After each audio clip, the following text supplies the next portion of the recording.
All right, ladies and gentlemen, welcome back. My name is JonJonTheWise, and I have another role breakdown video for you guys. And this time we're going to be tackling the Fixer. Now, I will tell you guys, the Fixer can be the most challenging role for your game master or referee to be dealing with. That's why this video might go a little bit long. So I'm going to be talking about what a Fixer is, give you examples of a Fixer, and I will also show you how you can make your Fixer more interesting. I will tell you though, I do consider the Fixer to be an advanced role. So if you're not fully immersed in the Cyberpunk universe, not specifically this game, but just Cyberpunk as a genre, if you're not really immersed in it, you might have difficulty grasping this character. Because you have to know the streets, and if you don't know the streets, you might wash up like the street scum that are out there. But before we continue, I want to make sure you guys know about our Cyberpunk 2020 Red fan-made Discord. The link will be in the description below. It is open to everybody. We're helping people find games, giving people awesome information about Cyberpunk, and generally it's just an amazing community to be a part of. Make sure you're following me on Twitter for any updates about recent things that I'm working on, or any videos or any ideas. Twitter is my social media platform that I'm using other than Discord. Remember to like, subscribe, and tap the bell icon here on YouTube so you get notifications anytime my videos go live or I do a live session, which I've been doing every now and then. And also make sure you subscribe to the podcast of the Dark Future that I do with Luke, aka The Dark Future, where we talk about Cyberpunk, Cyberpunk Red, Cyberpunk 2020, and anything else that we decide is pertinent to that. And I will tell you one other piece of news. It is recent to this time that we're going through right now. I realize that a lot of us are shut in at home, and I'm sitting on 3 one-shot adventures that I have created. One of them is almost ready to release. It's just going through the kind of QA phase, which basically means I'm having my friends look at it. And when that's done, I will be releasing it. It is called High-End Escorts. It is for the Cyberpunk Red Jumpstart Kit. That means you'll be able to use the pre-generated characters in the Jumpstart Kit, or in whatever way you want to. You know, if you guys have a hybrid game like I do with my campaign, you can do that as well. But High-End Escorts is for up to 6 players. The setting is Night City, and it's a really fun adventure that I've run in my channel. Actually, I have an actual play of it. You'll be able to have it for free, okay? Make sure you're following me on social media, on Twitter, or you're a part of the Discord so you guys can be the first to know about it, all right? Well, without further ado, let's get into it.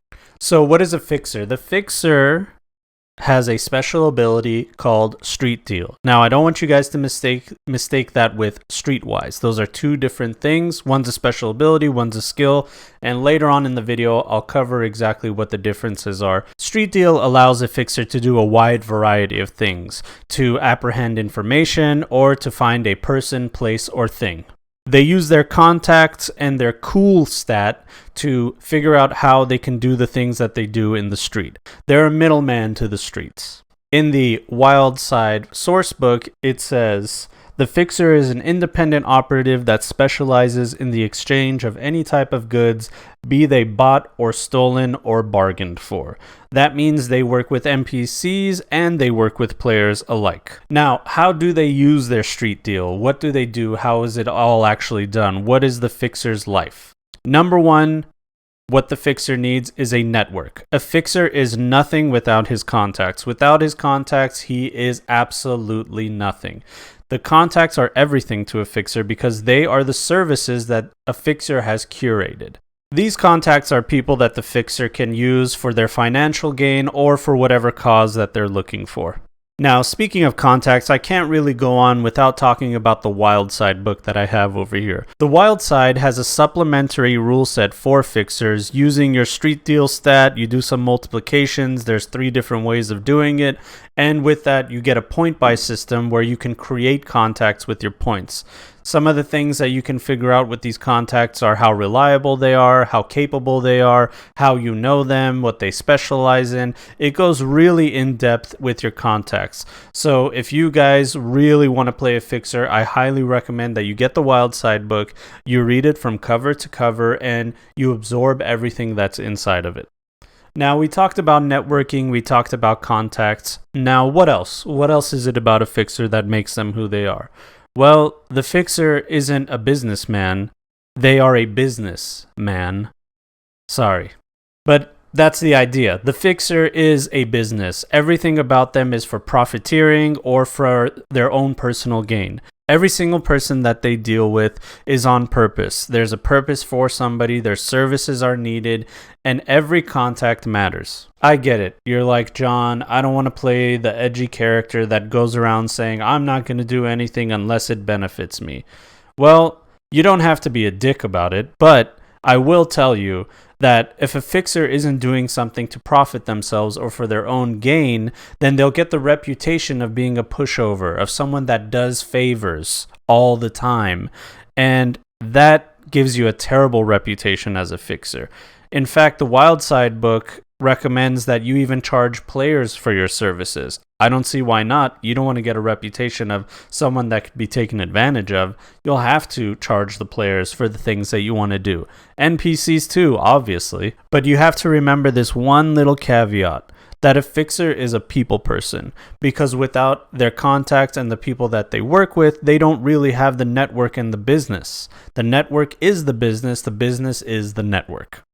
You must maintain good relationships with the contacts that you have, or at least business relationships with the contacts that you have, because if one by one they start dwindling and you get the reputation of not coming through on your word, failing your missions, or any of the other things that will cause you to lose your business, then before you know it, you might as well be dead because you're a nobody. So remember, no one wants to work with an edgelord that burns bridges and acts like a badass, but people do work with salesmen.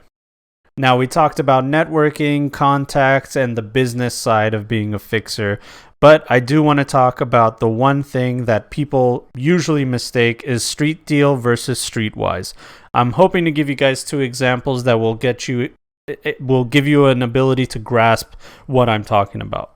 Streetwise will give you an idea about the person, place, or thing that you're looking for. It'll give you general information on how it works or something like that. For example, Streetwise check to find illegal firearms. You know that downtown is a known black market, and if you hang out in the nightclubs around that area, you might find somebody that knows more. You're in the nightclub area, you might find someone that has some illegal firearms. That's what a Streetwise check will give you. A street deal, on the other hand, allows you to contact people that will find you the person, place, or thing. In the example that we were using, illegal firearms, you know that Two-Tone Willie has been selling Militech and Arasaka firearms from his bodega over 10 years. It's in the heart of MacArthur Park in downtown. You ask for the hot dog burnt black and ask for no bun. He'll walk you to his van, give you a brown paper bag, and payment on demand. There you go. You got your weapon. That's something Streetwise couldn't really tell you. Couldn't tell you who the guy was, how much you need to pay, and all the things that you know with a street deal. Now let's talk about examples of a fixer. If you have a special ability of Street Deal 1, you're basically not a fixer. You're just somebody that knows a couple people, maybe one person that's on the street that will sometimes find you work. Most of the time, you're rolling up your sleeves and doing it yourself, or you're just some guy that's an opportunist that will find some information and sell it to whoever is the highest bidder just so you can get your hit of smash tonight. A special ability 5 is a lot more respectable of a fixer. You're starting to make a name of yourself. You're an up-and-comer. You have a few contacts. They're not solid, but some of them are really solid. Maybe you have one really solid, 3 contacts, and then the rest of them are some that you're working on constantly. You're making a name for yourself, like I said before, with corporations, with people on the street, the police, the government, everybody. You're trying to put your foot in every door. That's what a special ability 5 is. Now, at 10, you're a crime boss. I mean, you are the guy. Your phone number is in Saburo Arasaka's contact list, and it's on the top of the contact list. I know I've used that example many times, but the fixer is on top of everybody else because the fixer makes everybody's life easier. If I can pay somebody that will allow me to make more money with the services that they have, then I need to keep that person. And especially if they're good at their job. As a crime boss, you probably have other fixers under you doing all the underling things, and you're just going around in yachts and parties and talking to the upper crust of society. So as a 10, you're the best, the greatest, and I would say way too powerful. Remember though, as a level 10 fixer, you have a lot of responsibility. Your GM and referee should be compounding you with things to do, people to talk to. Your phone is blowing up all the time. It's your assistant, it's your business partners, all these people calling you at all times because so many lives rely on you. You are just like Saburo Arasaka is when he runs Arasaka, but your corporation is the streets. Now that we have examples of what a fixer is, let's talk about how we can make our fixer more interesting. There are a few little things that you should be keeping in mind to make your fixer interesting. They are already inherently very interesting with all the contacts and stuff that you have. And speaking of contacts, I know we talked about the Wild Side book a bunch of times, and I highly recommend that extra rule set, but you don't technically have to use that extra rule set to make a contact list. With your GM, work together, take a separate sheet of paper, write down your contacts of people that you would know that would make sense in the lore of the campaign. I usually use the life path to connect them, and I do this for all of my players. Whether they're solos or anything, I feel it's more interesting that they know people, and when those people interconnect with each other, it makes it even more interesting. But use the life path, and that way you can make the fixer's background. The next thing I tell you about is, what is your specialization? What do you specialize as a fixer? Are you somebody that finds cyberware? Are you somebody that kidnaps people? Dead body removal, cleanup, stuff like that? What is it that you do and specialize in? Or how do you make your money? Make sure your GM knows these things, because your GM is the one that's going to be coming up with all these ideas, and you guys should be working together to understand your limitations and your full potential. And much like the Rocker Boy, a fixer has their own demographic too. Do you mostly work with corporates? Do you mostly work with people on the street? Do you mostly work with other fixers? What's the idea? Police, government. There's so many different factions in Cyberpunk. You should really be considering who you're working with and who you're looking for working with. And the last thing I'll tell you is, I'll urge you guys to work with your referees very closely as a fixer. You have to both understand where your capabilities are, because you have to be very careful. A fixer can be super powerful, especially if somebody powerful owes them a favor, or you just did a favor for someone powerful. Then some things can happen that a referee just does not know how to handle. So make sure you're working with them to understand your capabilities, your limits, and what your potential is. Well, I hope you guys enjoyed this video, and it gave you ideas on how to be a fixer and how to make your next fixer for your Cyberpunk campaign. Remember to look at this role as an entrepreneur that uses survival as their tool and instinct as their guide.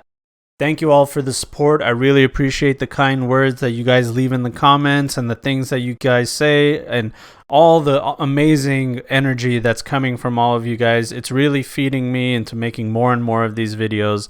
I'm excited for the future to see how this community grows, and I'll see you guys on the next video. All right, thanks a lot. Take care.